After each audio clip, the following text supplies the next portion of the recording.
disposition de plomb sur les lignes. Donc on va rentrer dans le vif du sujet, avec, en premier plan, le choix du nylon. Souvent, cette partie-là est souvent dénigrée par les pêcheurs et considèrent que tous les nylons se valent, alors que pour moi, pas du tout. Alors pourquoi? Je vais vous expliquer tout simplement. J'utilise personnellement 3 types de nylon. Donc, celui qui se trouve complètement à droite sur la diapo, c'est le nylon que j'utilise pour les bas de ligne. Alors, il a une particularité importante. Il est très très souple, très élastique, et il a une rigueur importante au niveau de son calibrage, de son diamètre. C'est très important parce que quand on utilise des bas de ligne, on se rend compte en compétition qu'on peut faire des différences en utilisant un 7 au lieu d'un 8 ou un 6 au lieu d'un 7 centième. Il y a certains endroits où c'est très très marqué. Et le fait d'avoir des nylons bien calibrés, vous avez la vraie option et le bon diamètre qui entraîne un vrai changement de comportement de votre rêche et un vrai changement de comportement des poissons par rapport justement au comportement naturel de votre rêche sur votre hameçon.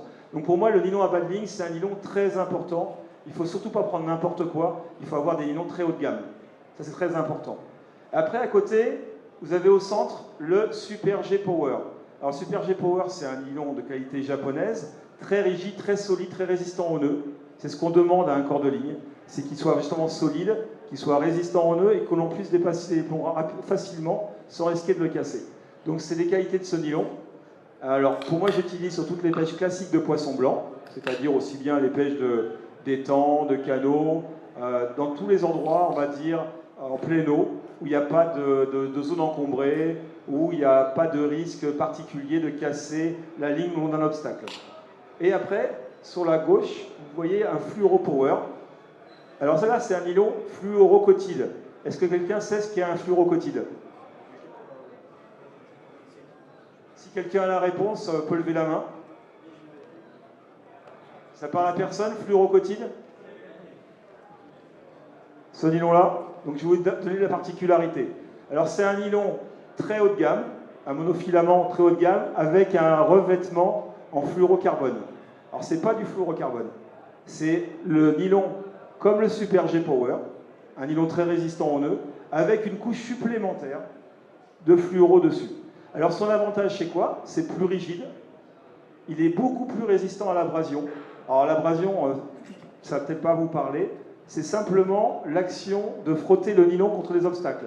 Imaginons que vous pêchez dans une rivière où il y a des cailloux sur le fond, ou alors en carpodrome, où lorsqu'il y a des branches à côté de votre flotteur, lorsque vous avez ferré, il va y avoir des contacts avec des zones un peu irritantes pour les nylons, normalement, c'est-à-dire des branches, des cailloux. Le fluorocotyle, il va avoir cette faculté à ne pas s'ébrécher. Il va être beaucoup plus résistant qu'un nylon traditionnel. Donc c'est un très très gros avantage dans les zones encombrées. C'est vraiment très important pour moi.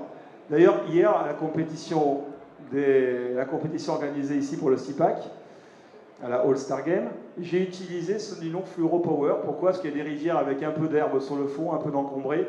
Je fais confiance à ces nylons-là quand c'est ces conditions-là. C'est un nylon qui est certes un poil plus rigide, mais qui vraiment donne une qualité supplémentaire en termes de résistance s'il y a des zones encombrées. Quoi qu'hier, ce n'était pas vraiment encombré, à part encombré par des poissons, donc c'était très bien pour moi. Voilà. Donc, pour les nylons, surtout, prenez pas ça à la légère, parce que ça conditionne fortement votre résultat des parties de pêche. Avez-vous des questions sur les nylons? Surtout, n'hésitez pas, hein, on est là pour vous aider, pour répondre à vos questions. Surtout, n'hésitez vraiment pas. Bon, je vais passer à la diapo suivante. Alors, la diapo suivante, c'est le choix de l'antenne. Alors, c'est vrai que beaucoup de pêcheurs n'apportent aussi pas beaucoup d'importance au choix des antennes, alors que pour moi, c'est un élément clé dans la réussite de la pêche. Et suivant les endroits, il va falloir jouer soit de la finesse, soit d'un côté porteur. Alors, par exemple, le flotteur situé complètement à droite, il est équipé d'une antenne métal.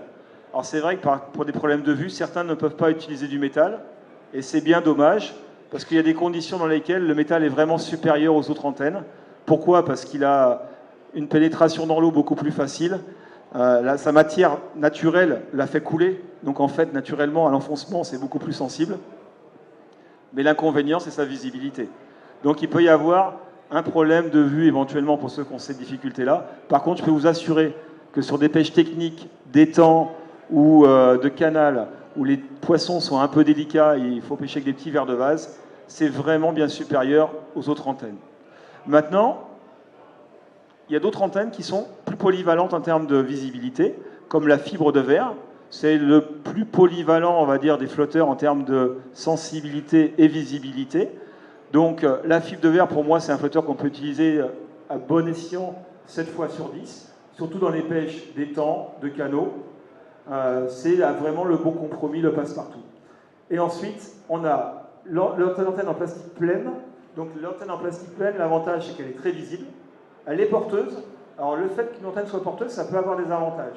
C'est-à-dire que le jour où il y a un peu de vent, un peu de brise, un peu d'agitation, si votre flotteur est trop sensible, il va faire un yo-yo, un va-et-vient, et on aura du mal à lire la bonne touche. Avec un flotteur avec une antenne un peu porteuse, on aura la possibilité de toujours bien visualiser l'antenne, et à l'enfoncement, la touche, on la verra beaucoup mieux, parce que les conditions s'y prêtent. Donc antenne plastique pleine, dans des conditions où le vent est un peu présent, ou alors que les poissons sont très mordeurs, ou aussi que vous mettiez une bouchée assez importante sur votre hameçon. Parce qu'il faut que ça puisse porter le poids de votre pêche, aussi également. Et le dernier flotteur qui est situé donc ici, c'est un flotteur antenne plastique creux avec une antenne collée sur l'insert. Alors l'avantage, c'est que c'est très porteur. Alors c'est surtout utilisé en carpodrome, parce qu'on va utiliser des pellets, du maïs, on va utiliser différents appâts qui sont plus ou moins lourds. Et le fait d'avoir une antenne porteuse, ça va permettre de la garder toujours visible, même en chargeant l'hameçon. Parce qu'en carpodrome, même si c'est une pêche de carpe, il ne faut pas tout le temps poser l'èche sur le fond. Donc, des fois, il faut pêcher à ras du fond, et il faut que l'antenne puisse supporter le poids de ses èches. Donc, le montage d'une ligne, il est conditionné par tous ces paramètres-là.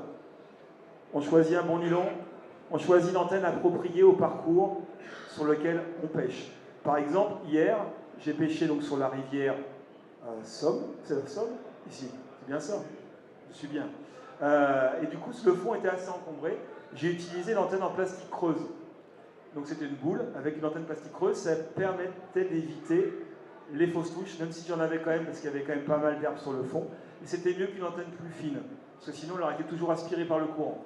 Donc c'est important en rivière d'utiliser des antennes en plastique creuse qui sont un peu porteuses. Dites-moi, avez-vous des questions sur le choix des antennes? N'hésitez pas, hein. Soyez pas timide. Non, on y va. Alors la forme des flotteurs. Au-delà du choix de l'antenne, il y a des formes de flotteurs différentes. Donc là, j'ai mis quelques formes un peu particulières. Donc on a la forme carotte qui se trouve à gauche. Alors celle-ci est très utilisée dans les pêches d'étang, peu profond. L'avantage, c'est qu'elle quille très vite.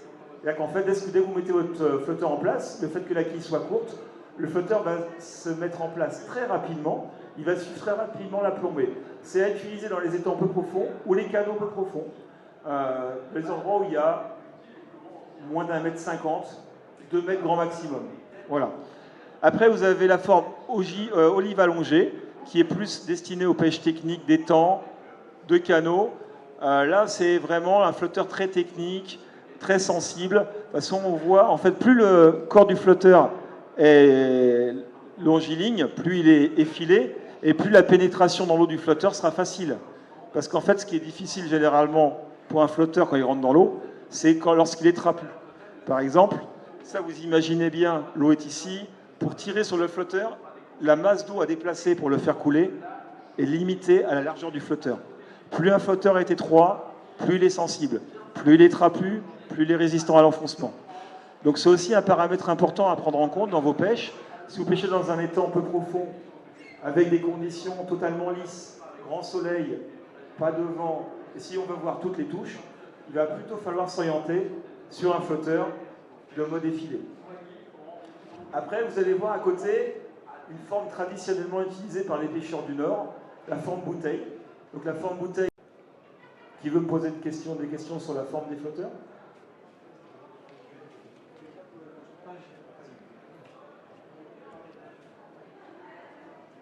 Merci. Ouais, je voulais savoir la différence qu'il y a entre le flotteur plat, cette forme-là, et le flotteur plat avec la quille et l'antenne bien Alors, une bonne question. C'est vrai que les flotteurs plats, il existe deux sortes de flotteurs plats. On a les flotteurs plats qui sont avec, ici, la quille désaxée du flotteur. C'est-à-dire qu'en fait, on a un décalage, qu'on voit bien ici apparaître. On a un décalage de la quille. Il y en a d'autres qu'on avait développés qui étaient beaucoup plus grands. Donc, celui avec le décalage permet de mieux bloquer la ligne, parce qu'en fait, on a un angle différent. Lorsque vous bloquez votre ligne, grâce au décalage, on va dire, de l'inclinaison de la tenue du flotteur, lorsque vous le bloquez, il se fait bien droit. Celui qui est complètement aligné, ça va être un flotteur plus pour les pêches à glisser, qui va être plutôt pour ralentir la ligne, et pas pour la bloquer totalement. Voilà, le fait d'avoir cette forme incurvée sur un flotteur plat, ça permet vraiment de bien bloquer la ligne et de la stabiliser. Voilà, c'est ça la différence globalement entre le flotteur plat avec la quille centrée et le flotteur plat avec la quille décalée. Un à glisser, l'autre à bloquer. Et par rapport au flotteur plat, on s'est aperçu aussi que non seulement il y avait le courant, mais il y avait aussi de temps en temps le vent, ce qui fait qu'on a rallongé les antennes très longues afin de plonger le corps du flotteur sous l'eau et de ne faire dépasser qu'une partie d'antenne. Comme ça, il n'est pas sujet au vent. Alors vous avez le courant et le vent. Donc c'est aussi, dans les deux cas, les angles décalés, c'est en fonction du courant. Moins il y a de courant, plus on va aller l'antenne dans l'axe de la quille. Pardon, une question. Allez-y, monsieur.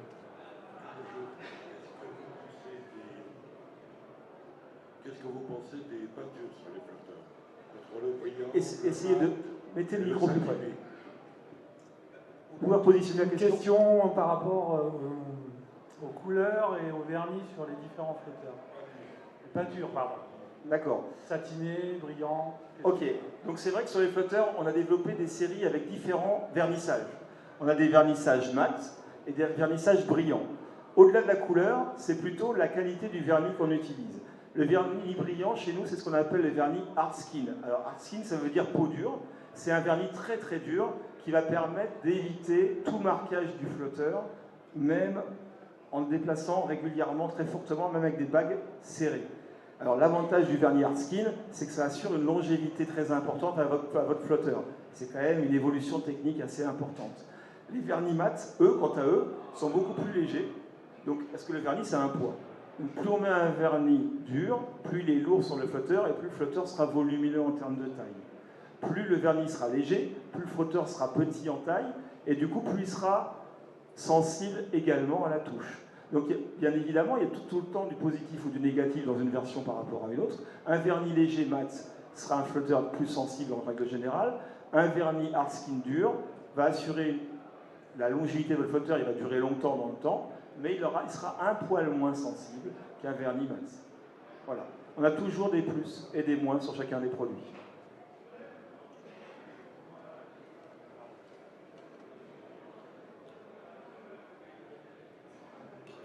Bonjour.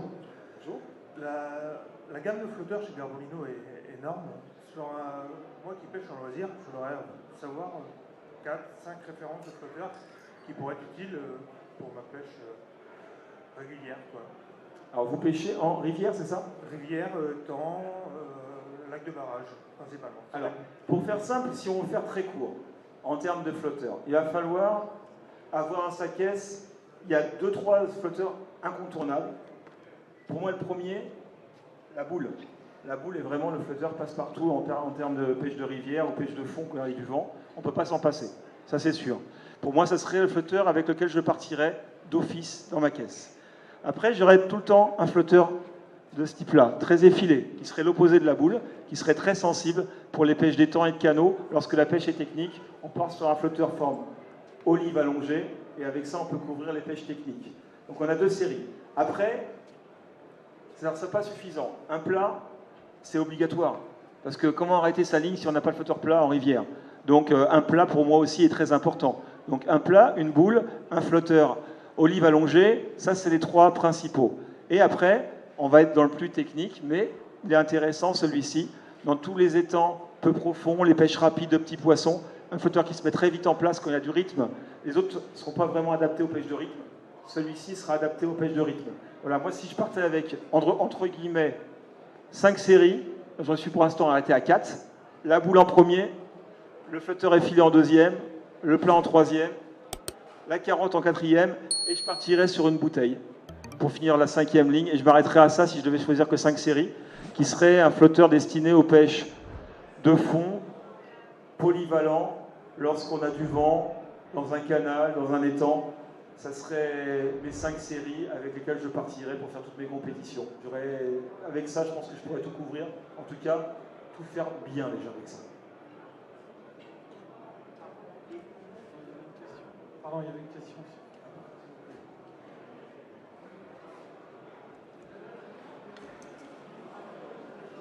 Oui, bonjour. J'avais une question par rapport aux quilles. Les quilles métal et on voit les quilles carbone, c'est ça? Donc l'utilisation surtout des quilles carbone, quelles sont leurs utilisations? Je vais peut-être laisser Diego répondre à cette question. Hein. Je vais quand même le faire participer un petit peu. Dès que c'est une question un peu technique, merci. C'est vrai que là, c'est une question technique. En vérité, pour moi, je pense que la différence, elle est vraiment minime par rapport au comportement d'un flotteur avec une quille en carbone ou une quille en fer.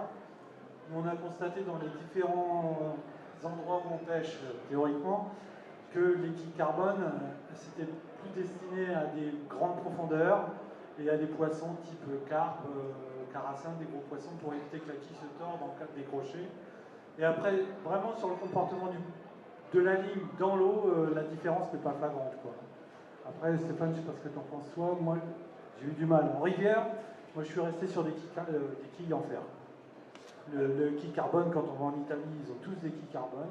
Alors, pour vous expliquer le pourquoi, c'est quand même compliqué, quoi. Alors, l'explication, en fait, je pense que c'est plus dans les usages, dans les habitudes. Nous, Français, on est plus habitués à utiliser des quilles métal, parce que le flotteur se tient très bien, ça le stabilise. Pour nous, je pense que c'est bien, parce qu'il y a quand même dans la région où il y a souvent du vent.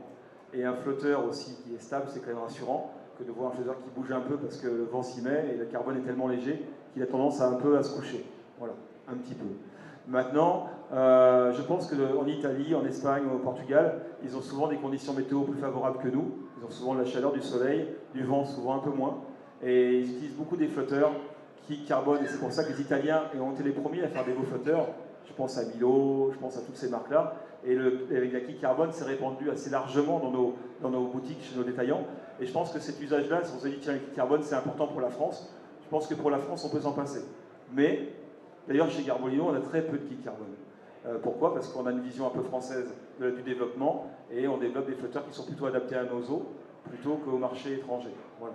Donc, c'est des explications aussi pour lesquelles nous, on représente 90% de nos flotteurs à quille métal. Voilà. Et comme a dit Diego, en termes de tenue de ligne, il n'y a pas de grande différence. La seule différence, c'est que le métal sera vraiment plus stabilisant pour le flotteur. Et s'il y a du vent, il va rester vraiment stable. Et puis pour moi aussi, je pense que ça se pénètre mieux dans l'eau aussi. C'est un peu plus sensible. Plus la quille fer est forte, plus vous donnez de poids en dessous du flotteur, et plus il aura tendance à être enfoncé plus facilement vers le fond. Une quille carbone aura tendance à plus flotter et à être plus porteuse, et elle sera un peu moins sensible. Chez nous, c'est des poissons un peu plus tatilleurs, un peu plus tatillons plutôt. Les gardons, les plaquettes, c'est des touches un peu plus délicates que des carpes d'Italie ou des poissons-chats américains ou des choses comme ça. Et on a besoin de flotteurs un peu plus sensibles. C'est l'explication principale. Monsieur, avez une question? Pour le flotteur plat, nous, on n'arrive pas à trouver de playing pour...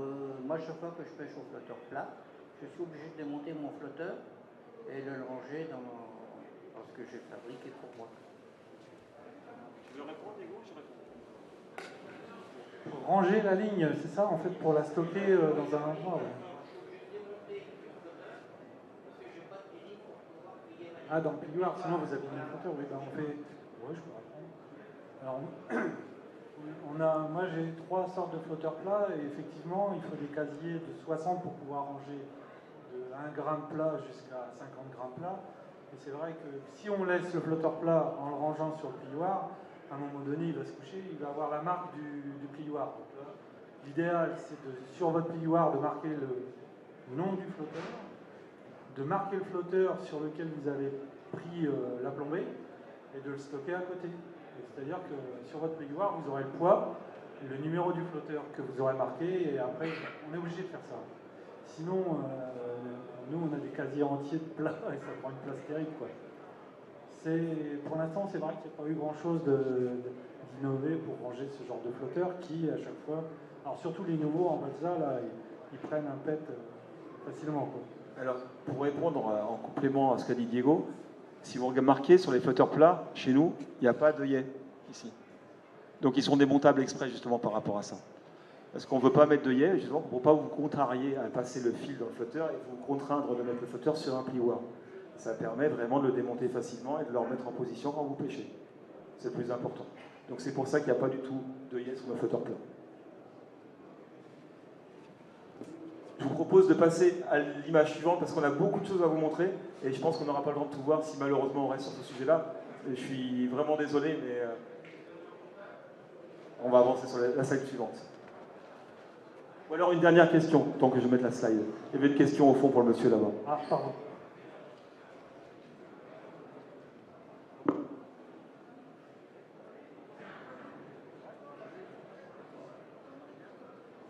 Allô?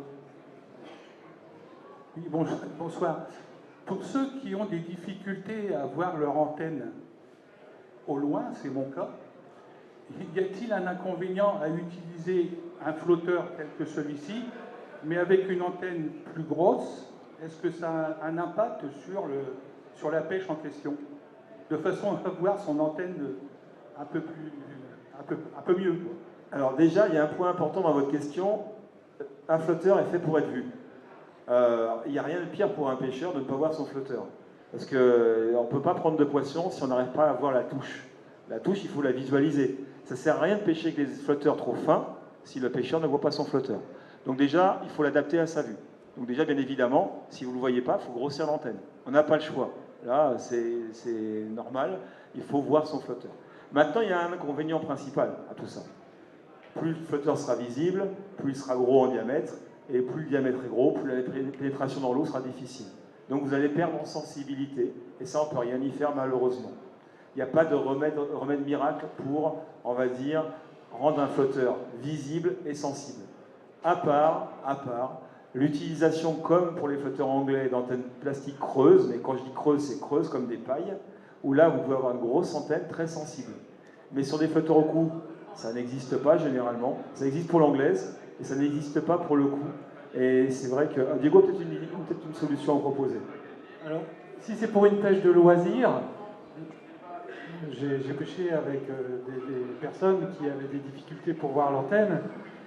Je les orientais sur un flotteur avec une antenne plastique, mais j'ai vu trop souvent des gens qui ne plombaient pas bien la ligne. Alors là, si vous laissez sortir complètement l'antenne et voir un bout du noir, c'est pas la peine. Vous perdez toute sensibilité.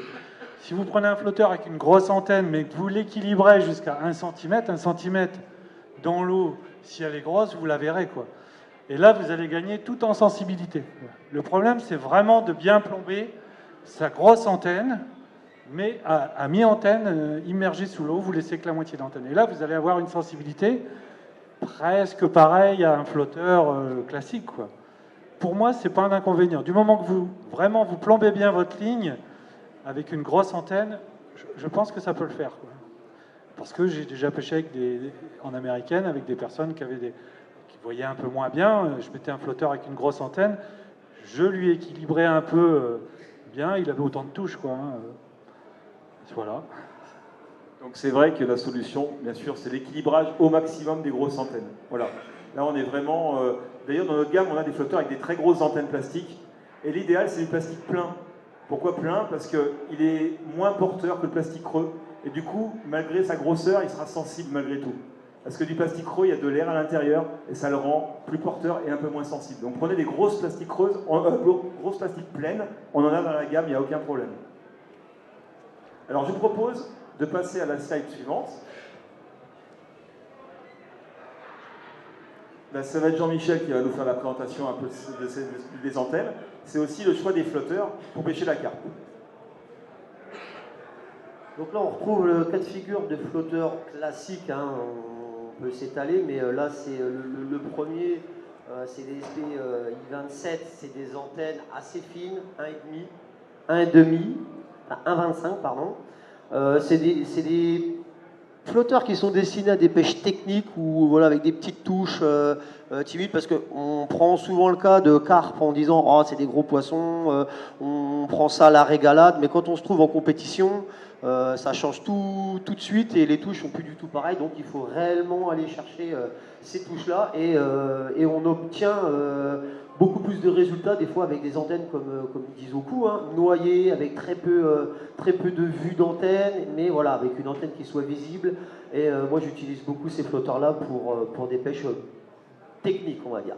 Après, sur le 17, voilà, on va se retrouver sur des flotteurs qui vont être plus effilés. Alors, on revient un peu sur le cas de figure d'une pêche au cou, hein. La carpe, c'est pas uniquement des gros poissons qu'on prend en se disant bah, ça se prend tout seul au maïs, on n'a qu'à mettre. Alors, quand on va en carpodrome, souvent c'est le cas, c'est vrai, hein, on n'a pas besoin de grand-chose pour prendre plein de poissons. Mais voilà, quand on passe ce cap-là et qu'on essaye de faire des concours, là on s'aperçoit que c'est pas du tout la même chose. Donc faut essayer de peaufiner, il faut essayer de trouver des subterfuges pour prendre ces fameux poissons. Et ça passe par l'effilage de ces antennes, de ces flotteurs. Donc le 17 convient, on va dire, à des pêches assez techniques, avec une antenne assez grosse. Alors moi pour ma part, hein, parce que je connais beaucoup de pêcheurs qui pêchent avec des 2,5 en permanence. C'est peut-être mon côté un peu compétition qui ressort et j'essaye toujours d'optimiser ces fameuses touches. Après, pour le P26, alors donc ça c'est plus la forme du flotteur va pas avoir réellement d'importance parce que c'est une pêche, c'est la pêche à la patte qu'on appelle ça. Donc on crée une boule de patte. Alors on peut faire une boule, on peut faire aussi une petite galette parce que des fois c'est un piège.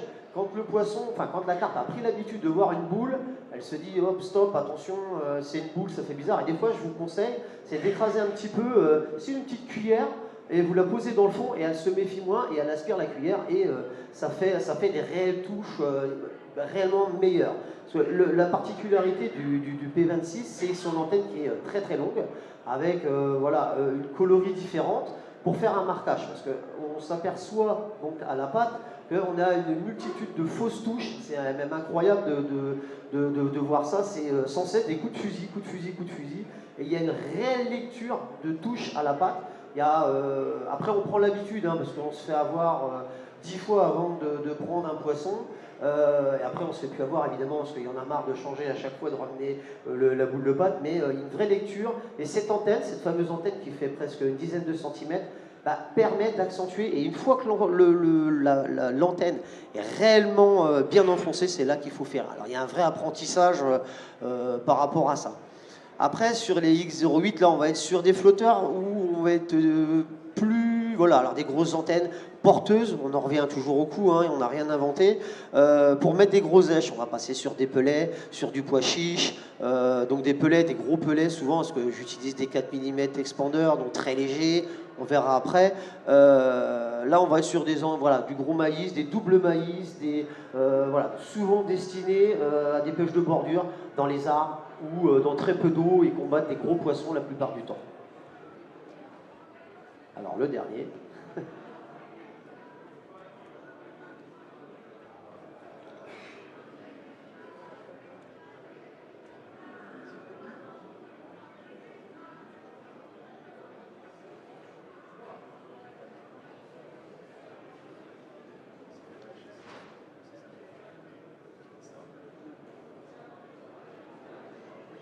Des questions ?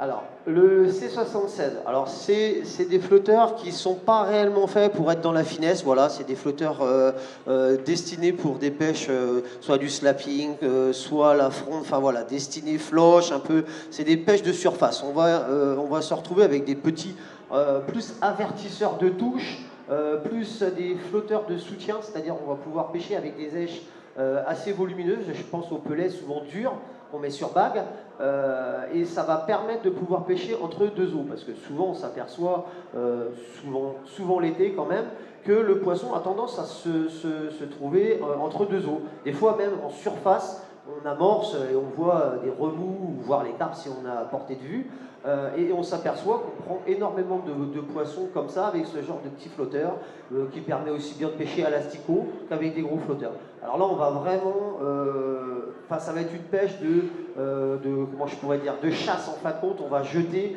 et le poisson va se jeter sur ce qui tombe en même temps qu'on agrège. Voilà, c'est la gamme à peu près de flotteurs que j'utilise pour une pêche quotidienne dans l'année. Des questions ?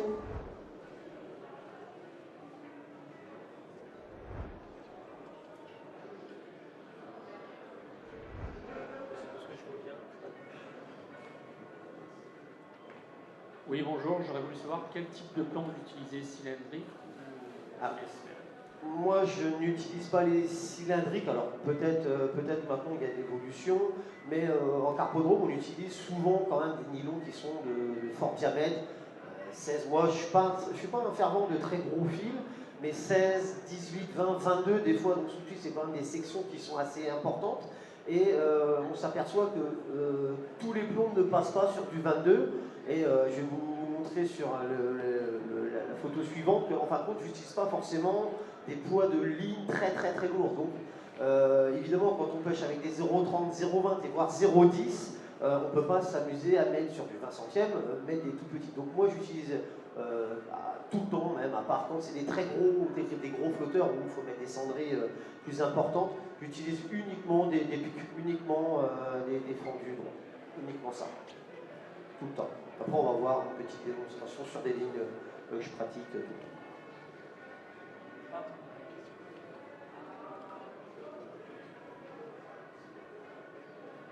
Moi, je voudrais savoir, donc le P26, c'est un flotteur pour la patte, ça on le sait, c'est ça. On sait que le 08 ou le E17, ça tu peux t'en servir aussi à la patte. Oui, tout à fait. Moi, je voudrais savoir comment tu fais pour stabiliser ta ligne sans que le flotteur coule. Alors, à la patte, hein. On est d'accord, à la patte. Alors moi, j'utilise des plombs assez hauts, alors en fonction évidemment de la profondeur quand on a un mètre d'eau, mais au minimum, je mets alors déjà des gros plombs, souvent que quelques plombs. Alors pour un 0,75 ou un 0,75 ou 0,50, je vais utiliser 4-5 plombs, pas plus. Vraiment, c'est vraiment pour équilibrer le flotteur. Alors, à la patte, là, on est, voilà, c'est ce que je vous disais tout à l'heure, on va être sur des réglages un petit peu près, voilà, de 1, 2 ou 3 cm, pas plus. Là, on va vraiment être à ras, parce qu'on va avoir cette patte, en fin de compte, qui va emmener le flotteur, qui va équilibrer. Alors, on met un bout de patte, ça fait déjà 4 ou 5 grammes, hein, c'est vraiment lourd, donc déjà, ça stabilise elle-même le flotteur. C'est pour ça qu'à la patte, on n'a pas réellement besoin de bien équilibrer. C'est une pêche où la vraie pêche, c'est la lecture de touche. C'est vraiment cet enfoncement vraiment particulier qu'il faudra juger entre ces fausses touches parce qu'elles se roulent dedans et ces touches vraiment qui vont provoquer le ferrage quoi, et la prise du poisson. Quoi. Donc moi je l'équilibre avec quelques plombs, un ras du noir, c'est le cas de le dire, et après c'est ma patte qui va justement vraiment faire son maintien au fond de la ligne. Voilà. D'autres questions?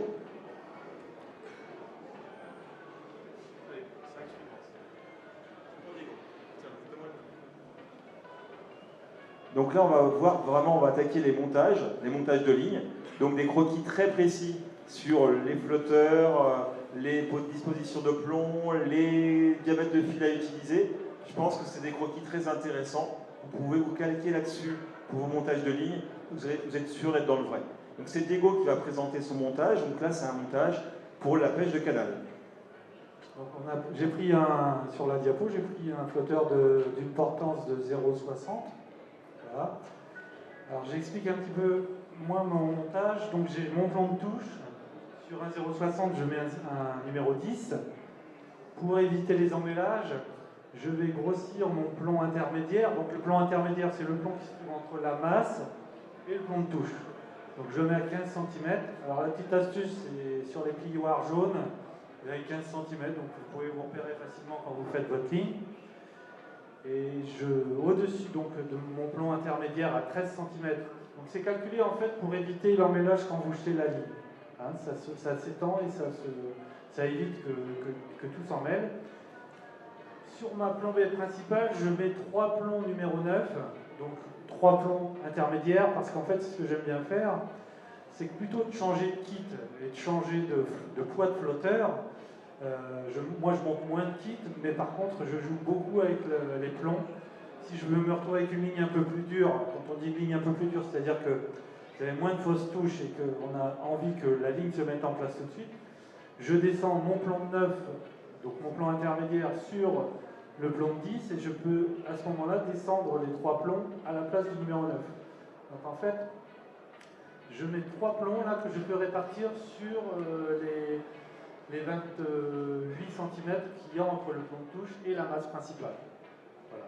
Et tout ceci dans le but de monter moins de kit. Si vous montez un 0,60 à un 0,80, à 1 gramme, eh ben je vais mettre ce 0,60 et 1 gramme. Je vais éviter le 0,80 parce que si je veux un peu plus lourd, je vais durcir mon 0,60 en descendant les plombs. Et ça, c'est mon montage de base.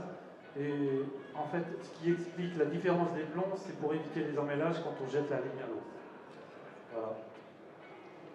Après, sur ce type de ligne, j'utilise toujours des bas de ligne de 15 cm parce que c'est des pêches destinées aux étangs ou au canal. Et en fait, un bas de ligne trop long, vous allez avoir de fausses touches ou vous allez être votre asticot, votre verre de vase qui va être mangé. Et à mon avis, c'est parce que le bas de ligne est trop long. Donc, on a toujours 15 cm de base sur les bas de ligne pour ce genre de ligne. Voilà, donc on voit en fait aussi un point très important, c'est que le corps de ligne de Diego, qui va être en 11 centièmes et demi, quoi, 11,6 centièmes, et les bas de ligne, suivant la pêche, si la pêche est délicate, pêche technique, il va descendre en 7 centièmes, si dans une pêche traditionnelle, il est en 8,5, donc on voit quand même sur du bas de ligne relativement fin sur sa ligne typique pour la pêche de canal. On n'est pas sur des gros bas de ligne, 7 et 8 centièmes, et on voit en taille d'hameçon, on est sur du 20 et 22, et c'est un hameçon 21-10 BZ, c'est un hameçon longue tige très fin de fer. Donc on est sur des lignes, malgré tout, techniques. Voilà. Je vais appuyer sur la section. Est-ce qu'il y a des questions par rapport à cette ligne de canal? Et par rapport au montage? Non, c'est bon? Ok. Donc là, on arrive sur un montage étang que Diego va nous présenter, donc avec un montage légèrement différent du canal. Je vais vous expliquer le montage, mais juste à droite sur la photo sont les 3 types de flotteurs que moi j'utilise en permanence. J'ai réduit, Stéphane est sur 5 flotteurs, et moi je me réduis sur les types de pêche que j'ai chez moi à 3 types de flotteurs. Donc une boule, une bouteille et la carotte qui est pour moi primordiale dans les pêches sur lesquelles je rencontre chez moi. Donc par rapport au montage, donc là j'ai pris un 0,80, une carotte, donc avec une antenne plastique ou une antenne fibre, vous avez le choix dans les deux. À la différence de l'autre ligne, c'est que là, j'ai rajouté 2 plombs intermédiaires et ensuite toute une petite ribambelle de plomb pour obtenir, pareil, une espèce d'olive inversée pour éviter à chaque fois qu'on s'en mêle. Donc là, c'est aussi un bas de ligne de 15 cm. À 15 cm, vous avez un plomb intermédiaire, un deuxième plomb intermédiaire, et ensuite la masse de plomb, avec toujours... Donc là, vous retrouvez les 3 numéros 10 que j'avais tout à l'heure, pour un 0,80. En fait, je peux aussi monter mon numéro 10 au niveau du chapelet, retrouver à peu près la même chose que tout à l'heure. Ça, c'est le type de pêche de gardon chez moi, quand ils ne sont pas faciles à prendre, et dans les étangs. C'est à peu près tout ce que j'ai à dire sur ce montage. Avez-vous des questions particulières par rapport à ce montage?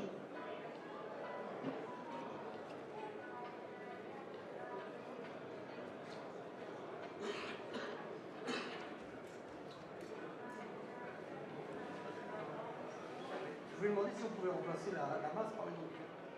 Je voulais vous demander si on pouvait remplacer la masse par une olivette. Alors, effectivement, j'ai exactement les mêmes lignes montées sur olivette et avec des plombs. Donc l'olivette, par exemple, pour un 0,80, là j'ai à peu près 0,20, je vais prendre pour un 0,80 une olivette de 0,60. À mon avis, l'action sera la même. Après, c'est juste on aime bien ou on n'aime pas. C'est vrai que souvent l'olivette, on a tendance à l'emmêler quand on a beaucoup de plomb derrière. Et ce qu'il faut éviter, c'est d'avoir trop de plomb. Après, c'est une histoire de choix. de feeling par rapport à ça. Quoi. Par contre, j'ai les deux, ça c'est sûr.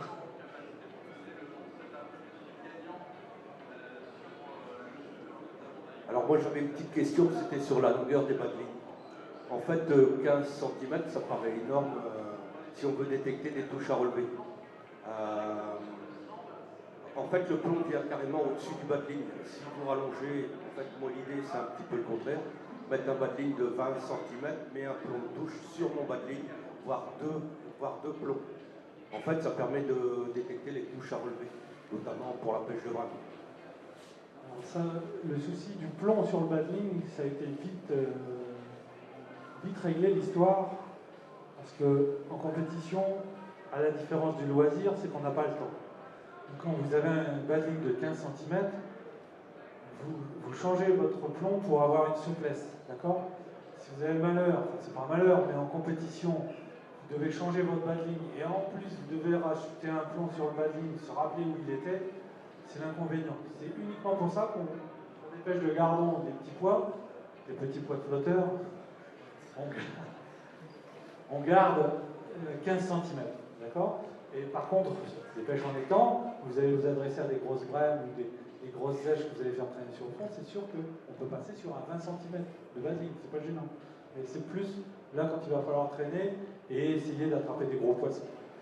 Mais l'histoire du plomb sur le bas de ligne, je l'ai fait pendant longtemps, et c'est vrai que quand je suis arrivé à la compétition, il faut vite changer le bas de ligne. Alors là, s'il faut rajouter un plomb, en plus, vous allez voir, quand vous allez vieillir un peu, les plombs, il y en a plus par terre que sur le pied. Donc en compétition, là, c'est rigolo.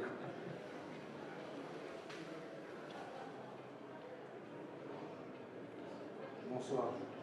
J'avais une question. À quel moment choisir de mettre 1, 2 ou 3 touches, même j'ai entendu 3. Alors ma question, c'est à quel moment choisir de mettre 1, 2, voire 3, même j'ai entendu pour une touche. Alors, quels sont ici ou si on peut ici. Donc on a une plombière principale, comme je vous ai dit tout à l'heure, avec une ribambelle de plomb, alors c'est 3, 4, et c'est en fonction de la touche que vous allez avoir, ou en fonction de l'hameçon, vous allez avoir eu une touche enfin, vous n'avez pas vu la touche, et votre asticot est raide, ou le verre de vase a été mangé, vous n'avez rien vu.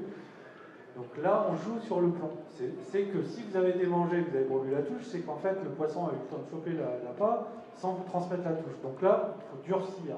Alors, soit on durcit en changeant de kit pour mettre une ligne plus lourde, ou comme moi, je mets moins de kit, je descends les plombs pour pouvoir avoir tout de suite une action de pêche en bas, puisque ça se passe en bas. Si jamais ça se passe décollé, à ce moment-là, plutôt que de changer la plombée, on va retirer un peu de fond. C'est parce que les poissons sont pas vraiment sur le fond et qui chopent l'asticot à la descente. L'histoire des plombs quand même intermédiaires, c'est aussi pour avoir la souplesse à la mise en place. C'est tout. Et on peut jouer sur la dureté de la ligne en descendant les plombs à votre convenance plutôt que de changer de poids. Voilà.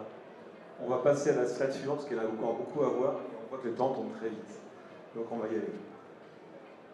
Là, on arrive sur un flotteur très utile dans la région, un flotteur plat. Donc Diego est quand même un grand expert de cette pêche. Il a remporté entre autres un championnat de France à Abbeville en 2001 ou 2000, en faisant le score parfait 4 points sur une pêche exclusivement au flotteur plat. Donc c'était vraiment le précurseur en France de cette technique-là. Et je pense qu'il va pouvoir nous présenter son montage. Le montage du flotteur plat, l'idée du flotteur plat, c'est d'immobiliser la ligne sur le fond, enfin lèche sur le fond. Donc on va vraiment avoir un angle et pas de souplesse du tout. Alors, les plombs intermédiaires qui sont sur le schéma, c'est pour obtenir un peu de souplesse quand on lâche un peu. Parce qu'en fait, ce qu'il faut, c'est détecter l'endroit où va se trouver le poisson. Parce qu'il ne suffit pas de jeter la ligne, de mettre sur la barre et d'attendre la touche. Il suffit d'abord, à mon avis, d'aller détecter là où se trouvent les poissons. Des fois, ils sont juste derrière un petit endroit, une petite butte, un petit accroc, ils sont derrière. Et donc, il va falloir aller chasser, savoir où ils sont, et une fois que vous aurez trouvé, alors là, vous pouvez mettre directement la ligne dessus. Et l'histoire, c'est d'être vachement raide entre le flotteur et le bas de ligne pour pouvoir avoir la touche qui soit bien transmise.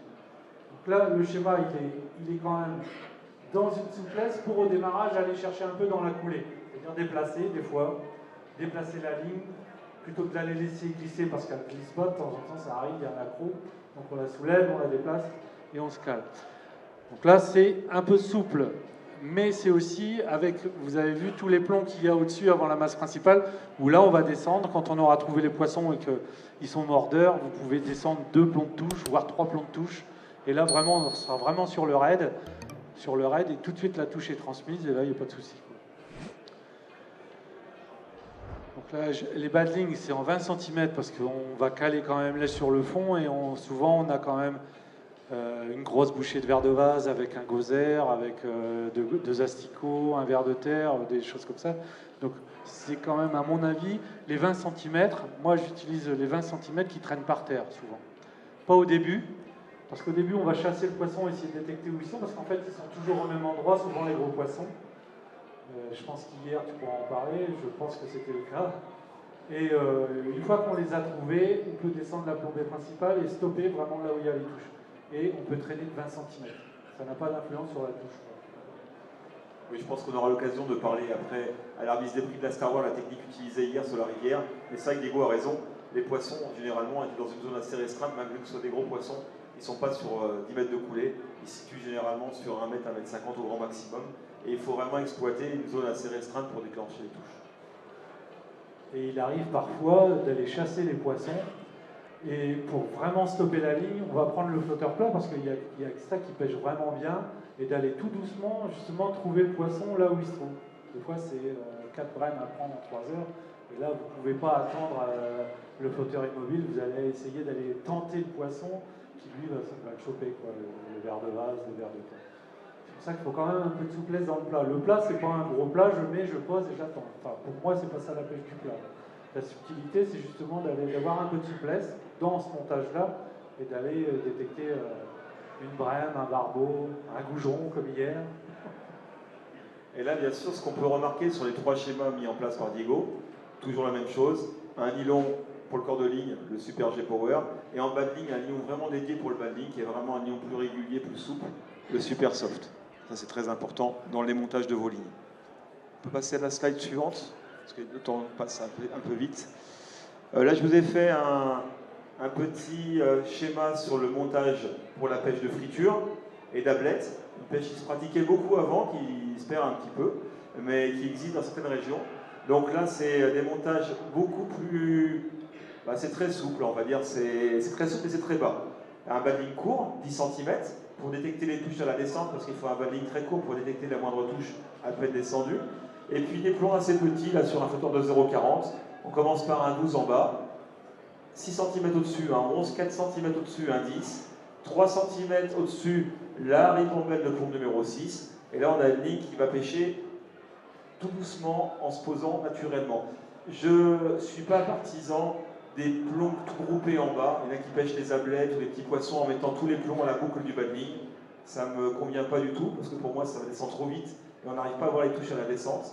Avec ces montages-là, la ligne va se poser tout doucement, comme ça, et les poissons, souvent, ils prennent quand ça descend en travers. Et le flotteur, il part en travers. Et si vous mettez tous les plombs en bas, souvent, vous loupez d'analyser, vous loupez de scruter les couches d'eau, en fait.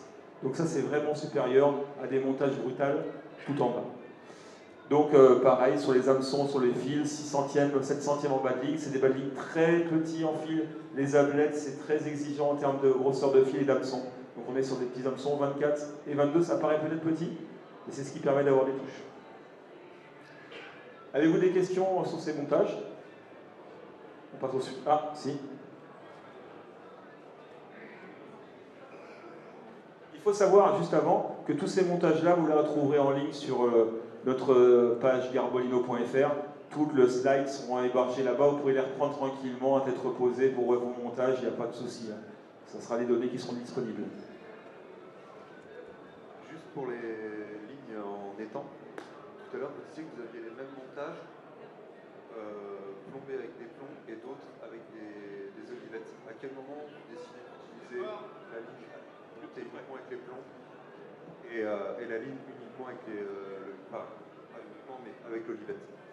Je pense que tout le monde n'a pas compris la question. C'était en fait dans quelles conditions utiliser un montage mixte olivette plus plomb ou uniquement des plombs. Voilà, c'est la question qui a été posée à Diego sur les pêches d'étang et de canot. l'utilisation de l'olivette, c'est aussi la facilité à descendre la plombée. C'est plus facile à descendre la plombée principale avec une olivette puisqu'elle va coulisser que de descendre les cendrées principales sur 20 cm. C'est uniquement dans ce sens-là. Et après aussi, j'avais remarqué, et on avait remarqué que dans les canaux, par exemple à grand gabarit où ça bouge de droite et de gauche, c'est quand même une tenue beaucoup plus, je dirais, linéaire et verticale, qu'il y a moins de souplesse. Et je pense que on obtient avec cette olivette une descente plus rapide, c'est tout. Voilà. C'est plus facile de descendre le poids d'une olivette que de descendre 6 plombs numéro 6 sur un nylon de 11 et de la remonter et de la recaler. Après, en termes d'action, je vois que ça. Ouais, il est évident qu'une olivette sur une ligne, ça fait un point dur. Ça fait que votre ligne entre le flotteur et l'olivette est beaucoup plus tendue et naturellement beaucoup plus stable. Si vous avez plusieurs plombs, s'il y a un peu de vent, ça a tendance à faire un peu ça. Vous avez une seule masse, c'est beaucoup plus dur.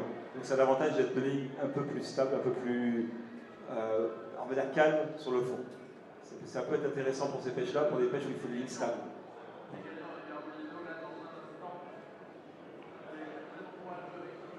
Ah là, un montage très intéressant, un flotteur très particulier, le SPM07. Il est très particulier parce qu'il a une forme très effilée ici. Mais vraiment, c'est marqué. Et là, c'est un montage vraiment typique pour les brèmes. Alors pourquoi pour les brèmes?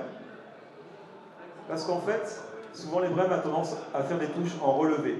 C'est-à-dire qu'en fait, ils vont manger sur le fond et ils ont tendance à basculer leur corps en remontant leur tête.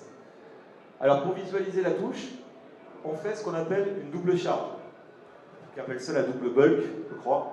Ça permet de stabiliser votre èche sur le fond, la rendre bien stable. Et pour que ça fonctionne encore mieux, il faudrait voir le croquis de manière différente. Il faut s'imaginer le bas de ligne à l'oblique et vos plombs ici à ras du fond. Ça, c'est très important. Les deux plombs de touche, il faut vous imaginer, ici c'est le fond. Vous avez votre masse de plomb qui se trouve à 25 cm au-dessus. Et les deux plombs de touche doivent être juste au-dessus du fond. Pourquoi? Votre bas de ligne de 20 cm, il va poser sur le fond. On vient sur les 20 cm à l'heure du monsieur pour prendre ses gros poissons. Donc on pose un bas de ligne de 20 cm. La brème va se saisir de l'appât, elle va basculer. Et les deux plombs de touche qui étaient à ras du fond se trouvent supportés par le poids de la brème. Et là, qu'est-ce qui va se passer? Toute la partie supérieure du flotteur, c'est-à-dire tout ça carrément, va ressortir d'un grand coup sec. Et là, vous ne pouvez pas louper la touche. Donc les montages à brème sont des pêches d'étang et de canaux, pas pour la rivière bien évidemment, sur des endroits en eau calme, étang et canal lent, ça sera très efficace. Voilà, c'est une astuce qui est très pertinente sur ces pêches-là. On va passer à la slide suivante. On va laisser un peu la main à notre ami Jean-Michel qui est là pour le carpodrome, on en parle très peu pour l'instant. Bien Jean-Michel. Alors ça, c'est des lignes, on va dire, un peu passe-partout, voilà, avec des C90 et des flotteurs qui sont relativement ronds. Voilà, alors c'est souvent quand le vent se lève ou sur des étangs où il y a beaucoup de fond. Voilà, c'est un petit peu des lignes passe-partout, hein, c'est pas des lignes, voilà, c'est une ligne, on va dire, où on va pouvoir faire de la pêche de maïs, de pellet. Alors voilà, c'est ce qu'on disait tout à l'heure, j'utilise que des bucs, hein, donc c'est des plombs qui sont carrés à la base, pas tout à fait carrés, pas cylindriques, mais avec une très grosse ouverture. Ma cendrée, voilà, moi je la mets à peu près à une trentaine de centimètres avec mon plomb de touche qui se trouve à une dizaine de centimètres. Voilà, je mets un plomb neuf parce que j'aime bien avoir une èche où je suis en contact, c'est-à-dire que j'ai la tenue de ligne qui va, je veux savoir où est mon èche et je mets je mets un gros plomb de touche pour justement avoir cette sensation-là. Après en hameçon, alors c'est un petit peu passe-partout, on va être aussi peut-être sur le temps, on va mettre des numéros 12, un numéro 12, donc ça fait peut-être très gros pour les pêcheurs de compétition.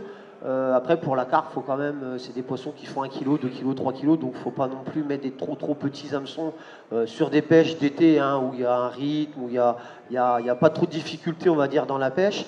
C'est de la ligne, on va dire, un petit peu passe-partout pour des fonds importants et moins importants. Alors, il ne faut pas croire non plus, parce qu'on se retrouve dans des carpodromes avec 3-4 mètres de fond, on va augmenter le grammage du flotteur, pas du tout. Hein. On a souvent tendance à pêcher dans un très grand carpodrome en France où on se retrouve des fois avec 4-5 mètres de fond et on va pêcher avec des 0,60, 0,50, voire même 0,30 et on prend des poissons comme ça, quoi. Faut vraiment s'enlever cette logique de dire beaucoup de fond. Alors, on va dire oui, mais ça va très vite, ça va pas assez vite à descendre, voilà. Mais on arrive à prendre des poissons entre deux eaux dans ce cas-là. Souvent, comme tout à l'heure je vous disais, que la carpe est maligne déjà, parce que c'est des poissons qu'on prend, qu'on reprend, qu'on remet, qu'on reprend, donc elle s'éduque, elle s'habitue, et des fois, il faut user un peu de subterfuge pour les prendre. Et des fois, des lignes comme ça, ça permet de prendre, même dans les grands fonds, des touches. Voilà. Là, vous pouvez remarquer à la différence des montages, comme on vous a montré tout à l'heure, c'est qu'on n'a pas de bad ligne. C'est une ligne qui est montée en direct pour les cartes. Alors après, il y a deux écoles. Il y a ceux qui fonctionnent avec des bad lignes. Il y en a, attention, des très grands pêcheurs aussi. Moi, je fonctionne sans bad ligne. Voilà, on prend des poissons, on est dans des carpodromes où on est sur des poissons qui sont très variables. On va prendre 1 kg, 2 kg, 3 kg, et on se retrouve à prendre un poisson de 10 kg. On peut tout à fait prendre un poisson de 2-3 kg avec un 20 centièmes et se retrouver à prendre avec un 20 centièmes un poisson de 10 kg. Il n'y a aucun souci. Tant que le ratio de l'élastique, du fil, de l'hameçon est cohérent, on peut tout à fait prendre ces poissons-là. Il n'y a aucun souci. Alors après, bien sûr, il y aura une autre approche, une autre technique dans la prendre. On tirera beaucoup moins, on laissera la bête faire, c'est cas de le dire, et on arrivera. Moi, je suis pas contre, mais je ne suis pas partisan du badding. Pour moi, c'est un point de rupture. Dès qu'on fait un nœud, que ce soit sur le dragon, parce qu'on utilise ou fixe ligne, d'accord, ou fixe ligne, peu importe comment on pêche, mais je limite les nœuds un maximum sur mes lignes.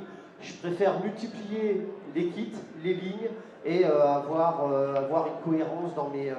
je vois pas trop l'intérêt, entre guillemets, de se retrouver à pêcher avec un 20 centièmes, ça c'est difficile, voilà. On va remettre un 14 centièmes avec un élastique qui va être en 2,5 ou 3, quoi. Après, il n'y a pas de ratio, voilà. Alors on peut, il n'y a pas d'école là-dessus, mais si on met un 14 centièmes par exemple, il faudra passer avec un 2. Donc si on a déjà une ligne qui est déjà en 2,5 ou enfin en élastique de 2 ou 2,7, je vois pas l'intérêt de mettre un 14 centièmes. C'est un peu pareil pour la brenne ou les gardes. Donc voilà. Avez-vous des questions par rapport au montage à cartes? Alors la fameuse ligne à pattes que je vous parlais tout à l'heure, donc avec une cendrée très haute. En fonction du bassin où vous êtes ou dans le carpodrome, au minimum, moi, ça sera à 50 cm de l'hameçon. Pour avoir justement cette fameuse... parce que ces cartes, maintenant on compris, arrivent sur la boule de patte et jouent avec. Littéralement, elles jouent avec, elles mettent des coups de museau dedans, elles se roulent dedans, elles sont vraiment habituées et vraiment éduquées à être prises. Et je pense qu'elles cherchent à dissoudre la pâte. C'est pour ça que je vous ai dit tout à l'heure, essayez la petite cuillère. Souvent, ça évite justement qu'elles jouent et elles permettent de prendre réellement. Donc toujours, pas de banding, du direct, généralement des très gros nylons, parce que là, vous allez sélectionner, peu importe, vous allez arriver dans un carpodrome où la moyenne va être de 2-3 kg.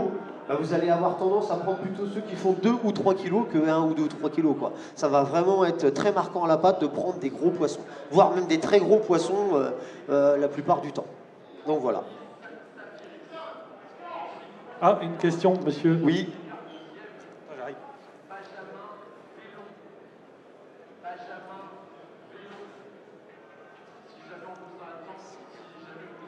Bonjour.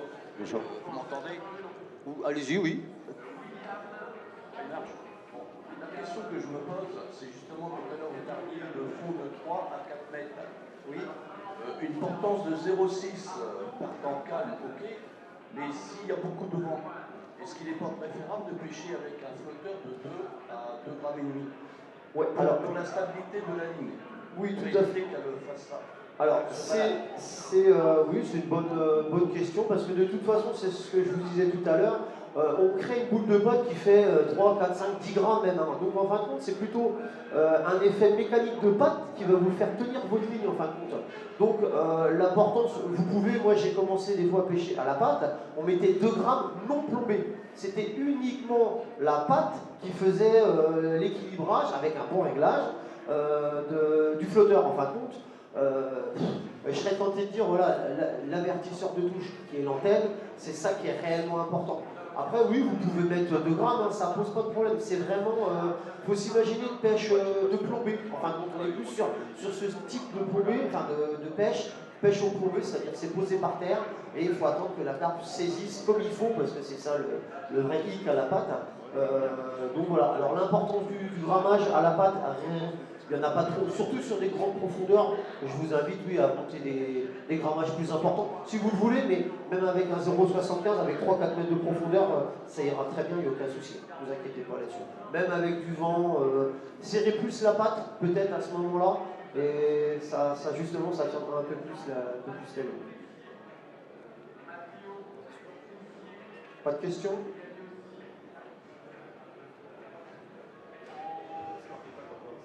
Alors là, non, c'est ça, c'est pas du tout patte. Là, on va plutôt être sur une ligne, voilà, c'est ça, avec des lignes un peu plus techniques. Voilà, des flotteurs très effilés. C'est comme je vous disais tout à l'heure, c'est pas parce qu'on prend c'est des carpes, alors ça se prend facilement, voilà, j'en reviens pas encore là-dessus, mais c'est des poissons qui sont très habitués à manger.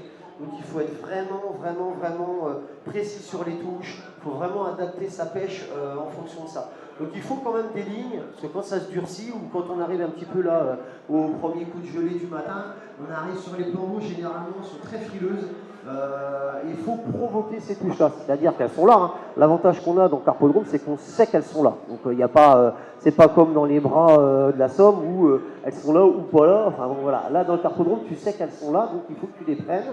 Et alors là, il faut utiliser peut-être des flotteurs un peu plus finaux, des antennes un peu plus petites. On va commencer à changer un petit peu les bas de ligne, on va réduire la distance. Alors moi ça c'est ma pêche, hein. C'est chacun voit un petit peu voilà, comme il veut. Mais moi j'aime bien pêcher au pelet, alors beaucoup à l'expander, une cendrée assez basse, parce que j'ai remarqué qu'elles viennent, les carpes, elles viennent sur le pelet, et souvent font des toutes petites aspirations, surtout en période hivernale ou début de saison, quand elles commencent à être timides et à ressortir de leur hibernation. Souvent elles sont plus délicates à prendre. Donc là évidemment ça suit un petit peu, on va descendre un petit peu en nylon. Alors là on est resté sur une ligne classique, on va dire, de pêche de journée au pelet, mais on peut descendre aussi avec des 16. Vous pourrez prendre des poissons qui font 4-5 kg en 16 centièmes, rien que le fait de pouvoir descendre un petit peu de fil, changer d'hameçon aussi. Là j'ai mis un 14 parce que c'est la ligne type des périodes où il fait beau, mais l'hiver vous pourrez aussi descendre avec des 16, voire des 18 centièmes, des 18 en hameçon, spécial carpe, attention, hein, faut pas, voilà. Mais donc c'est des hameçons qui sont assez forgés en fer, quoi. Des questions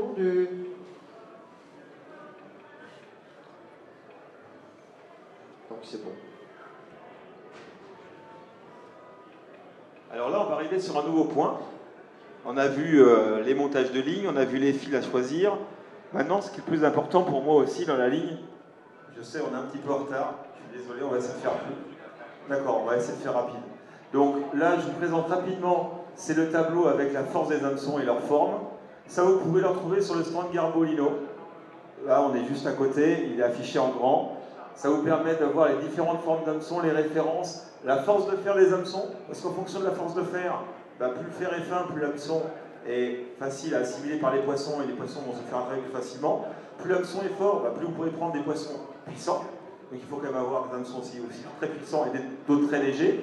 Et en fonction des différents hameçons, on a mis en face quelles étaient les techniques les plus appropriées par rapport à ces séries. Je vous invite vraiment à venir chez nous. On aura vraiment de quoi vous montrer ça en détail et on pourra répondre à vos questions. Je suis obligé d'accélérer parce qu'on est un petit peu hors temps. Je vous montre juste les derniers. Il reste 2 slides à vous montrer. Donc, celle-ci est une slide assez complète. Pareil, vous pourrez le revisualiser tranquillement à tête reposée sur le site garbolino.fr. Ici, vous avez, en fonction des espèces recherchées et des techniques, en haut, on verra, c'est les techniques, par exemple, feeder, anglaise, canot-coup, canne télescopique, les références d'hameçons mis et quels sont les hameçons les plus appropriés aux différentes techniques. Ça vous permet d'avoir un outil facile pour choisir vos hameçons et pas vous tromper. Là, vous êtes sûr de ne pas faire d'erreur. Et la dernière slide, que vous pourrez retrouver tranquillement, c'est par type d'èche. Donc là, on peut utiliser des vers de vase, des terreaux, du maïs, etc.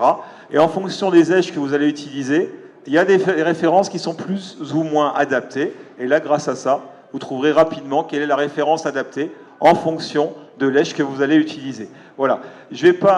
On ne va pas abuser plus que ça du temps nécessaire qu'il nous a attribué. En tout cas, merci pour cet accueil. Merci d'être présent. Merci de nous avoir consacré du temps.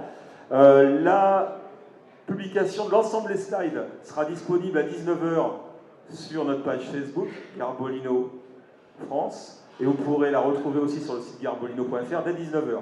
Donc vous pourrez trouver tout en détail tous ces slides avec toutes ces explications. Encore une fois, merci à mes compagnons de route de m'avoir porté main forte. Merci à vous de nous avoir accompagnés pendant 1 heure. Et je vous donne rendez-vous quand vous voulez sur le stand Garbolino. Merci à vous et bonne soirée.